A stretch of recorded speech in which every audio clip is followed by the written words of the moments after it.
Ajaccio, le 15 août 1769. Dans une maison modeste, une mère met au monde un enfant qui portera bientôt le destin de l'Europe sur ses épaules. Son nom, Napoleone di Bonaparte. La Corse vient à peine d'être rattachée à la France, et déjà ce nouveau-né se trouve à la croisée des mondes. Insulaire mais français, héritier d'une fierté locale et bientôt acteur du destin d'un continent. Dans les rues d'Ajaccio, nul ne se doute que ce petit garçon au regard sombre bouleversera l'ordre établi, ni que des décennies plus tard, son nom résonnera comme un écho d'empire, entre gloire éclatante et chute tragique. Car cet enfant ne sera pas un homme comme les autres. Il sera général, consul, empereur, héros pour certains, tyran pour d'autres. Voici l'histoire d'un destin hors du commun, celui qui a transformé la Révolution en empire et qui a marqué l'histoire universelle à jamais.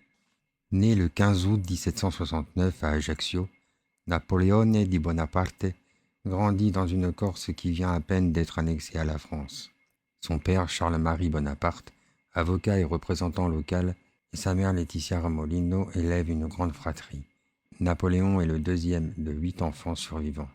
Très jeune, l'enfant est entouré d'influences familiales fortes. Une nourrice dévouée, Camilla Hilary, qu'il appellera maman avec une affection particulière. Un oncle, Lucien Bonaparte, qui veille sur son instruction religieuse, et un frère aîné, Joseph, avec qui il partage souvent son temps libre.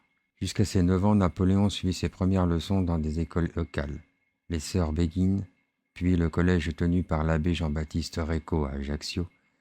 Ses maîtres corses lui transmettent les bases du latin, des rudiments de religion, mais aussi une culture insulaire vibrante, marquée par le paysage, la mer, la fierté corse.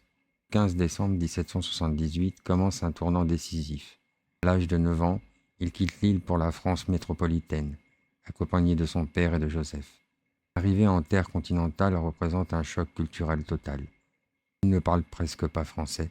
Des habits simples, son accent corse se remarque aussitôt. D'abord inscrit au collège d'Autun. Certains récits disent qu'en quelques mois, il apprend le français, une version romancée de l'histoire, mais en réalité, il faut plusieurs mois d'adaptation.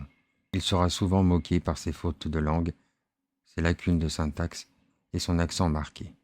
En mai 1779, à presque 10 ans, Napoléon intègre l'école militaire de Brienne, établissement d'élite, un des 12 collèges choisis pour former la jeunesse noblesse pauvre et son nouveau monde. À Brienne, le jeune Corse vit une adolescence difficile. Isolé, moqué par ses camarades pour son accent, ses manières différentes, parfois surnommé la paillonnée, il endure les railleries. Il développe aussi une armure intellectuelle, se réfugie dans des livres d'histoire, de géographie, de mathématiques, discipline où il commence à briller. On raconte que Napoléon s'essaye à diriger des jeux militaires dans la cour, à organiser des batailles de boules de neige transformées en simulations de champs de bataille. Déjà, ce goût du commandement se manifeste même dans la cour d'école. Au fil des années, malgré ses difficultés linguistiques, il se distingue en mathématiques. Les témoignages disent qu'il maîtrise rapidement les théorèmes complexes, notamment le fameux Bézout, un exercice normalement réservé à plusieurs années d'études. En octobre 1784, Napoléon quitte Brienne pour Paris, accompagné de 4 camarades et du principal de l'école. Il entre alors à l'école du Champ de Mars, dans la compagnie des cadets gentilshommes, où il poursuit sa formation militaire.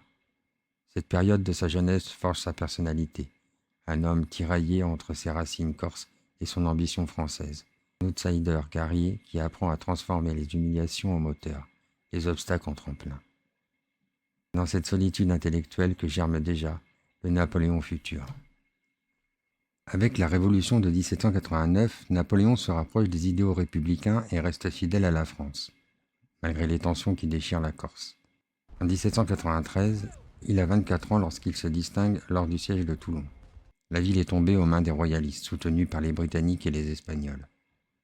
Pour la République, c'est un enjeu stratégique majeur. Quand le commandant de l'artillerie est blessé, Napoléon, appuyé par son compatriote Salicetti, est nommé à ce poste clé. Il conçoit alors une manœuvre audacieuse, s'emparer des forts de l'Aiguillette et de Balaguier, position dominante qui contrôle l'entrée du port. Sa stratégie, d'abord ignorée par le général Carteau, finit par être appliquée sous le commandement de Dugommier. Le 16 décembre 1793, lors de l'assaut décisif, Napoléon est blessé à la cuisse mais reste sur le terrain. La victoire française oblige les Alliés à évacuer la flotte et la ville. Ce triomphe fait de lui un héros républicain, remarqué par ses supérieurs et bientôt promu général de brigade. 3 ans plus tard, en 1796, il prend la tête de l'armée d'Italie. Là, son génie tactique éclate. Manœuvre rapide, attaque imprévue, victoire éclatante contre les Autrichiens et leurs alliés. Ses soldats, impressionnés par son courage et sa proximité, le surnomment affectueusement le petit caporal. Napoléon n'est plus seulement un officier prometteur, il devient déjà une légende vivante. En 1799, alors que la France est instable, il profite du chaos politique. Le 18 Brumaire, par un coup d'État, il prend le pouvoir.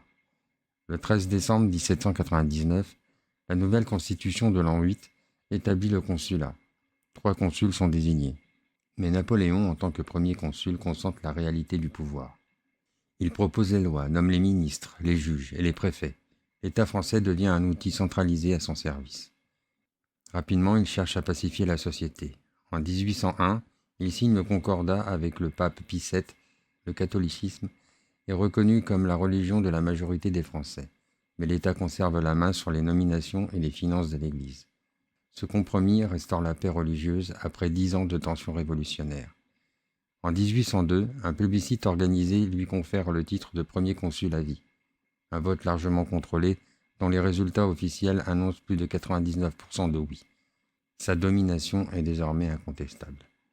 En quelques années, Napoléon rétablit l'ordre, réforme l'administration, crée le Code civil, la Banque de France et réorganise l'éducation. Mais son ambition ne connaît pas de limite. Le 2 décembre 1804, Napoléon se fait sacrer empereur des Français à Notre-Dame de Paris. La cérémonie dure près de 5 heures, dans un mélange de faste, de religieux et de politique. Le pape Pie VII est présent, mais son rôle est volontairement limité. Au moment décisif, Napoléon saisit la couronne des mains pontificales et se la pose lui-même sur la tête, affirmant que son pouvoir ne dépend de personne, ni du degré, ni des anciennes monarchies. Cette image est immortalisée par le peintre Jacques-Louis David.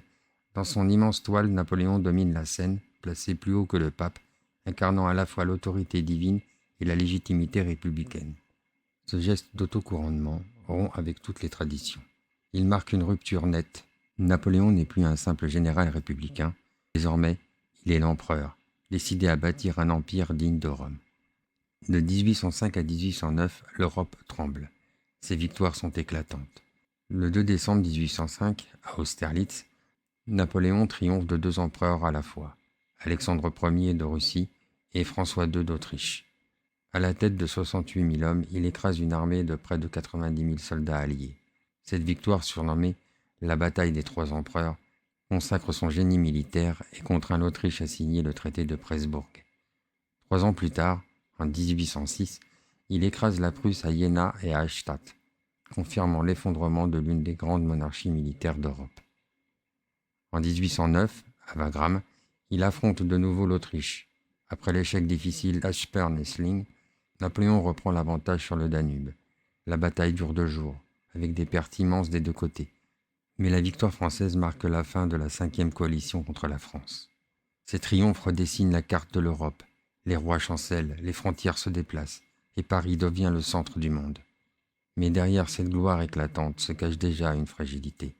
L'Empire s'étend trop vite, trop loin, et bientôt une campagne va marquer le début de la chute. Vous venez de découvrir l'ascension fulgurante de Napoléon, de son enfance corps jusqu'à ses plus grandes victoires militaires. Mais l'histoire ne s'arrête pas là, car derrière la gloire se cache déjà la chute. Si cette épopée vous passionne, abonnez-vous dès maintenant à Sablier des Mondes.